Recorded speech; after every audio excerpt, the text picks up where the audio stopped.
balik lagi di acara Amputcast. Hari ini episode spesial mengenai kombucha. Dan sekarang aku udah ditemani oleh narasumber, yaitu Mas Epa. Halo Mas Epa. Halo. Apa kabar Mas? Baik. Alhamdulillah. Yang ngomong-ngomong soal kombucha sendiri, kombucha itu apa sih? Kan aku tuh kayak baru denger gitu loh, kayak asing gitu. Baru dengarnya di Purwokerto apa di kota-kota lain? Di Purwokerto juga, di kota-kota lain juga. Kayak bener-bener asing gitu. Kalau kombucha sendiri itu minuman fermentasi yang basicnya dia dari teh. Nah, teh yang dipakai sendiri sih bisa black tea apa green tea, tapi kebanyakan sih yang aku buat lebih ke black tea pakainya. Gitu. Kalau misalnya pakai green tea itu tetap bisa. Bisa. Terus kombucha sendiri itu sebenarnya dia minuman kayak sekedar fermentasi, kayak bedanya kombucha sama minuman fermentasi lain itu apa? Kalau kombucha sendiri itu lebih ke masuk ke minuman kesehatan sih, salah satunya. Bisa buat obat diet, terus pelancar BAB juga. Gitu. Cuma ini difermentasi. Gitu. Bisa dijelasin nggak sih Mas, sebenarnya kombucha itu apa? Kayak dia itu dibuat dari apa? Kombucha ya itu dari awal tadi basicnya dari teh. Ada bakterinya itu namanya Scooby. Nah, Scooby sendiri yang kayak gini nih, yang kayak jelly. Nah, ini jamur Scooby namanya kita sebutnya. Jamurnya. Nah, tanpa jamur ini nggak bisa bikin kombucha. Hanya misalnya teh, kasih gula doang, fermentasi biasa tanpa ini ya nggak jadi kombucha. Oh, gitu. Nah, basicnya kombucha sendiri bikin itu harus ada jamur Scooby-nya salah satunya. Gitu. Terus buat dapetin jamur Scooby-nya itu gimana? Dibikin sendiri atau? Nggak, kalau ini pesan. Tapi kalau udah kita punya biangnya, itu nanti kita potong lagi, nanti dipisah-pisah di toples, jadiin berapa toples itu juga bisa. Terus denger-dengar dari jamurnya ini tuh kayak yang tadi Mas Epa bilang, dia bisa beranak gitu ya? Bisa. Setiap kita bikin baru. Kalau enggak, setiap kita ngasih teh yang baru sama gula ya. Ya gula itu buat makanannya Scooby ini, bakterinya. Kalau misalnya kita manasin rebus teh doang sampai dingin, terus masukin nggak kasih gula ya nanti ini lama-lama mati jamurnya. Bakterinya mati, harus makannya kasih gula sedikit.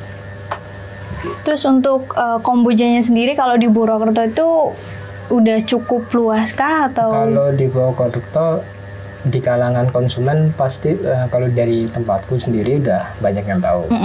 Beberapa juga dari luar kota banyak yang pesan. Tapi kalau di Purwokerto emang nggak banyak tempat itu bikin. Aslinya ada beberapa teman juga bikin juga, tapi nggak terlalu banyak di Purwokerto. Salah satunya di sini. Di Nguli Cafe ini ya. Terus Masnya sendiri, Mas Epa udah berapa lama bisnis soal kombucha ini? Kombucha ini udah hampir 2 tahun lebih. 2 tahun? Iya. Berarti dimulai dari 2021? Bisa ceritain awal mulanya nggak Mas? Kalau ini aslinya kombucha itu pasti udah lama sih ya, minuman dari aku SMP. Oh iya, berarti memang udah lama ya? Udah lama banget. Oh, biasanya buat zaman dulu itu paling minum hanya teh doang, nggak ada yang rasa. Ini buah naga sama stroberi ya. Kalau sekarang perkembangan rasanya udah macem-macem. Kalau dulu hanya satu rasa teh doang, terus asem banget. Nah kalau sekarang bisa dikembangin dari rasanya, terus dari tingkatan keasaman pun juga bisa kita kontrol. Berarti ini membutuhkan skill khusus ya? Iya, yang penting controllingnya aja sih kalau bikin kombucha. Terus cara buat ini nih, buat merawat ininya apa kombuchanya, bakteri yang ada di dalamnya selain dikasih makan itu? Paling kita coba, kalau enggak sih kita bersihin, tapi kalau bersihin ini kalau setelah panen. Nah kalau udah panen, ini dibersihinnya tuh Scooby-nya pakai air bersih aja yang mengalir. Kalau enggak dipakai baskom, dibersihin yang hitam coklat-coklatnya itu dibuang. Oh gitu. Jadi itu hanya buat bersihin aja. Itu pakai air dingin atau air biasa? Aja. Air biasa biasa. juga nggak apa-apa. Nah untuk kombuchanya sendiri itu kan dia minuman difermentasi ya Mas. Kalau fermentasinya itu membutuhkan waktu berapa lama biasanya? Tergantung kapasitas juga sih. Kita kalau bikinnya hanya 1 liter, ya itu biasanya sih 2 mingguan udah mulai terasa fermentasiannya. Tapi kalau udah lebih dari misalnya 3 liter, 5 liter, apa 10 liter, nah itu bisa sebulan paling cepat. Berarti semakin banyak itu semakin lama. Iya, karena kan ekstraksinya kan juga lama juga.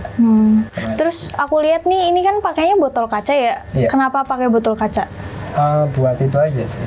Kan namanya fermentasi ya. Takutnya kalau dia kan kembang ada kandungan kayak sodanya itu. Nah, kalau pakai botol kaca kan meskipun tutup rapat apa hanya ditutup kain itu aman. Gitu. Tapi kalau plastik kan kadang takutnya ada beberapa kandungan dari plastiknya. Terus kalau lupa di maintenance diblok biasanya meledak karena nggak dibuka apa itu controllingnya. Terus berarti ini mengandung alkohol? Kalau dibilang alkohol, hampir semua fermentasi pasti ada. Cuma kalau di kombucha sendiri itu tergantung lamanya sih. Proses lama pembuatannya itu baru ngeluarin itu paling 0,5 sampai 1, berapa persen doang standarnya. Tapi kalau makanya kalau yang non muslim apa ini kalau ini masih ini ya itu kalau bisa jangan yang lebih dari 3 bulanan apa itu kan. Kalau itu artinya udah alkohol pasti. Berarti mirip-mirip kayak wine gitu ya? Iya, kayak wine itu sama. Kalau wine sendiri kan dia lebih ke natural fermentasinya tanpa jamur. Sama jamur. Gitu. Terus untuk rasanya sendiri nih Mas, tadi kan ada rasa stroberi sama buah naga. Kalau misal selain rasa buah-buahan, ada rempah ada. Rempah itu yang kayak gimana? Rempahnya kayu manis tengkeh gitu. Jahe. Oh, jahe. Jahe. Vanila juga bisa. Terus banyak sih kalau beberapa. Terus ada yang beberapa juga variasi baru, ada yang dari bunga-bunga juga ada. Kayak rose, chamomile itu juga buat rasa dari tehnya lagi. Berarti itu wangi-wanginya tetap bunga gitu? Iya, aromanya. Biasanya itu hanya diinfus berapa hari doang buat rasa-rasa itu, nggak yang difermentasi lagi lama. Oh, berarti cuma di awal gitu? Karena biasanya ngejar ke freshannya doang, terus ke soft juga. I see. Untuk tata cara pembuatan ininya sendiri, itu bisa dibikin sendiri nggak sih kalau misalnya kita mau bikin di rumah gitu? Bisa.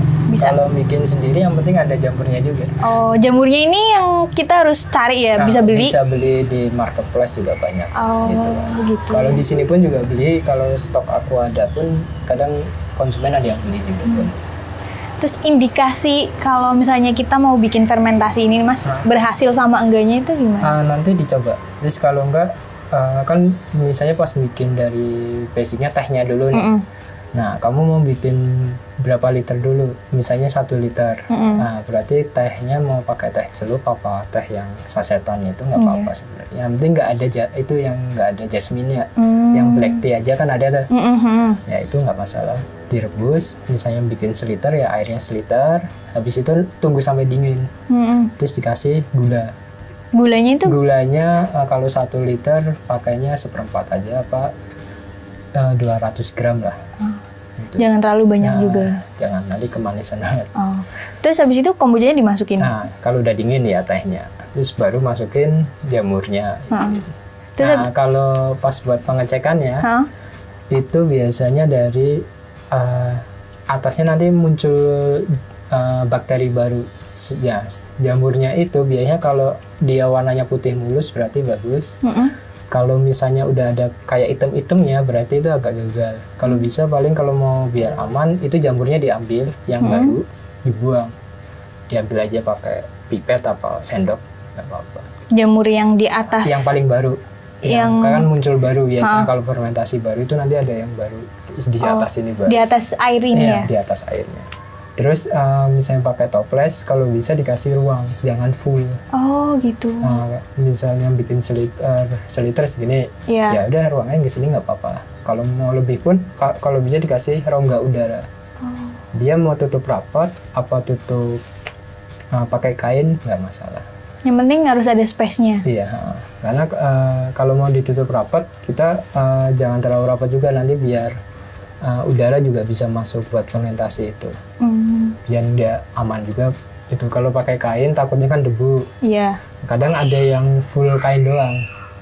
Nah, kainnya juga harus kain yang jangan terlalu kasar apa yang rongga-rongga banget, yang rapat itu kan ada. Putih biasanya. Oh, yang putih itu ya. Nah, itu kalau pakai kain biasanya nggak perlu maintenance, kita buka-buka lagi jarang. Cuma paling nanti per 2 minggu itu dicoba rasanya. Terus untuk range harganya sendiri itu masih dibilang normal atau gimana Mas? Kalau fermentasi ya rata-rata di luar kota, bukan di luar kota ya utama. Itu kalau per botol standarnya sih 20 sampai 25, ada yang 30. Tergantung toko juga yang jual ya. Kalau di sini pun sama. Namanya fermentasi kan karena mahalnya di proses pembuatannya. Oh gitu ya, iya benar. Betul. Nah, ya, investnya di waktu. Kalau per botol, kalau di sini itu udah 250 ml itu 25. Kalau 1 literan biasanya by request. Nah itu kalau 1 liter 90. Berarti bisa dibeli per literan juga bisa, ya? Bisa, tapi harus konfirmasi dulu. Konfir dulu, stoknya apa dulu. Itu yang lagi ready apa. Terus kombuchanya sendiri ini kan minuman fermentasi.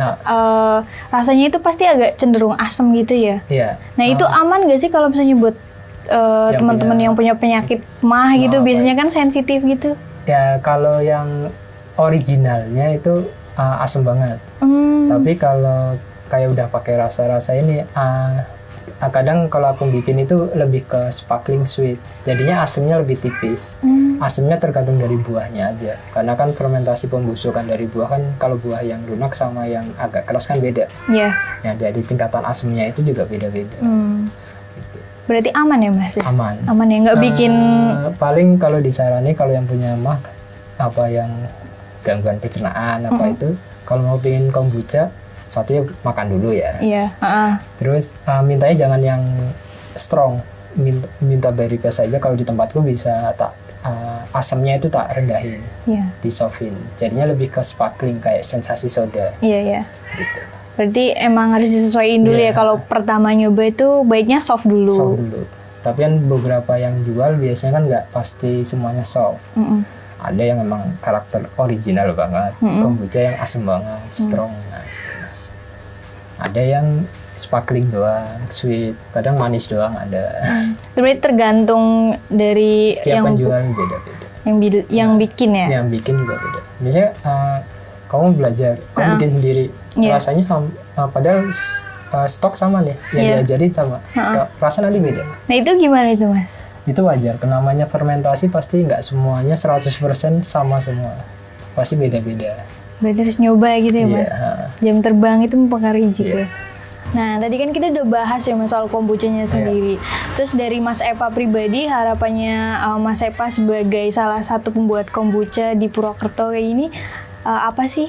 Ya harapan saya ya makin kombucha itu banyak orang tahu, apalagi di kalangan anak muda sekarang ya. Nah kalau buat yang udah tahu pun juga nggak usah bingung kalau di Purwokerto nyari kombucha. Di sini pun udah siap ready. Terus kalau buat tipnya buat teman-teman yang mau bikin sendiri di rumah apa mau buat usaha sendiri, yang penting telaten aja dan controlling di originalnya utama. Stok paling banyaknya harusnya di original, bukan dirasa. Gitu ya. Berarti tetap harus konsisten gitu ya Mas ya. Konsistennya. Oke. Nah, segini dulu obrolan kita mengenai minuman kombucha. Semoga kedepannya kombucha bisa dikenal oleh masyarakat luas. Terus buat teman-teman yang mau nyobain langsung kombuchanya bisa langsung datang ke Ngulik Cafe. Ya Mas, alamatnya di mana Mas? Sokaraja, ya di Perumahan Karen Indah 1. Kalau enggak cek aja di IG Ngulik Coffee. Itu ada alamatnya. Nah, gitu. Oke. Sampai jumpa di lain episode. Saya JJ dan juga kru yang bertugas pamit undur diri. Sampai jumpa di episode Amputcast selanjutnya. Bye-bye.